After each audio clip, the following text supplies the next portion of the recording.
How to join WhatsApp group with QR code.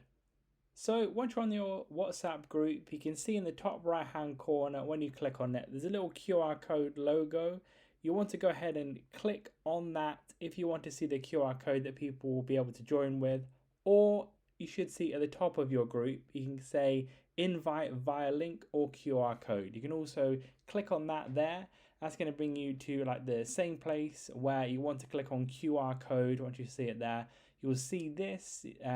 All you'll have to do is on the end, if you're the one joining the group, is pull out your camera, go ahead, scan the code, or if you are giving it to somebody else, you'll maybe want to send it to them, link it to them, or even like send a screenshot. They'll be able to pull up their camera like so, scan the QR code, then you'll be able to join the group and they'll be able to join the group on their end.